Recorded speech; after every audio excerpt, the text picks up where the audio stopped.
แสดงล่าผ้าจากพี่น้องไปละเด้อบัดนี้เด้อการแสดงในคำขึ้นมื้อนี้ก็ถึงว่าละถึงเวลาได้ล่วงเลยมาจนเดึกเดินตื่นตาพี่น้องกับมีพบก็ต้องมีจากแสดงล่าผ้าจากพี่น้องไปเด้อบัดนี้เด้อ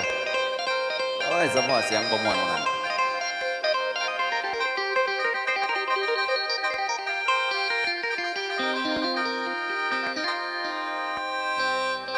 โอ้ยป่าป่าห้องลายไปตามลายมันสาเกินและป่าน้องฟ้าห้องตึกฟ้าน้องฟ้าห้องเตือนเสียงมันดังบาดเยินคือหมอลำนี่สิเอิญกะลาทานเม่นตาเมืองกะลาทานเม่นตาเมืองเด้อคนฟังโอ้ยหนอโอ้ยหนอโอ้ยละนะ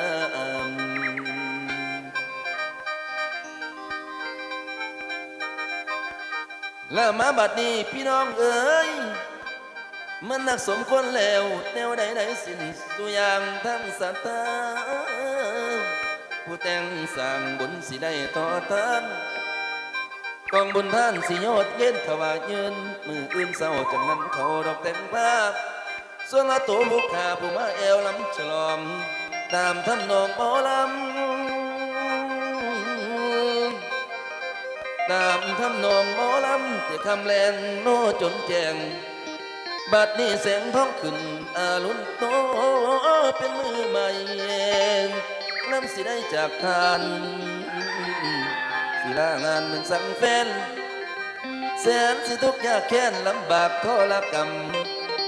ชีวิตของหมอลำชีวิตของหมอลำหากซ้ำพ่อปานนี้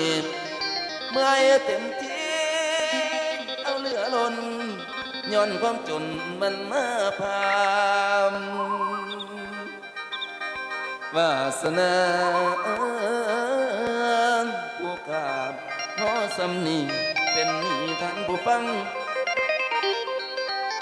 แล้วเพิ่นมาสุขขังคือหอยตุ่มสุขขมคือเพียอ่อนสุขตอนเวลาปล่อยซอยแก้มเส้นเจียวบีสุขขี่แม่นป่าปิ้งสุขจริงแม่นป่าจอมขันสุขหอมแม่นหนักมีสุขนี้นั่นแม่นเงินแม่นอยู่บ่อาจารย์สมศักดิ์ มันเป็นหนี้หลายแบบสุขนี่แม่นเงินเข้ามาพี่น้องเอ๋ยนับแต่มือสิห่างเงินไก่ห่างนอกคนเด่นแค้นศิลาดนตรีสิห่างนี้นอกคนบ้านหมอต้องทำสิไก่งานไปรับงานอีกมืออื่นบืนไปลำต่อบ้านงานจ้างต่อบ่เศร้าอันความเหงาเขามาพร้อมต้องลาจ้างจำต้องพรากจากจรห่างไกลนี้สุขเถิดเถิดสุขเถิดนะทุกราตรีตัวผมนี้ขอจากไปด้วยใจอาวรณ์ลาคนเด้อสมเจ้าเอาแก่ผู้ฟังลำคำไหนมันผิดหูให้เปิ้นเลยให้เฉยไว้โปรดอภัยหลานน้อยอย่าถึงซาบนเบาบานขันบ่จ๋าบ่เมาทำเปื่อนบ่ได้หัว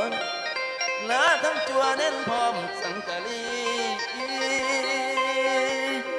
พร้อมรวมปวง อยู่สืบสานสินคำว่าพังเพียนลาทั้งเทียนทูบไตมาลาดอกบวงหอมลาทั้งกองบุญนานบุญทานที่ทานสัทธาตังแล้วทั้งหอทั้งหันตุลาการได้ตกแต่งทั้งแสงสว่างไตไฟฟ้าดอกส่องใสและหมอลำไปบ่เห็นสุนคนฟังมิตรจีเลียพลามีขาดได้พอจะงอคงว่าเต่ามาลากันเดินแม่ปาง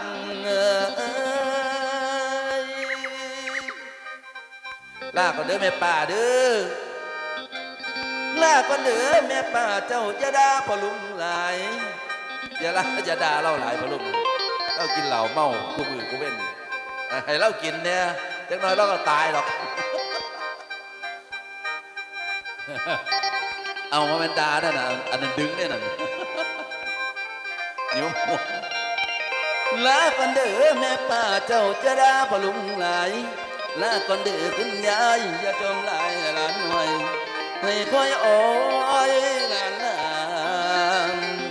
เด้อคุณตาอย่าหายดำจะผมท้องคำลาลงจากงาน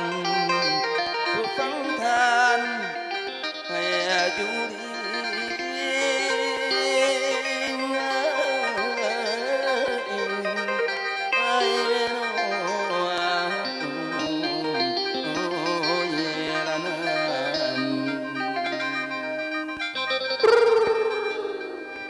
ขอบคุณหลายๆเด้อที่อุตส่าห์ตั้งใจฟังอย่างดีดี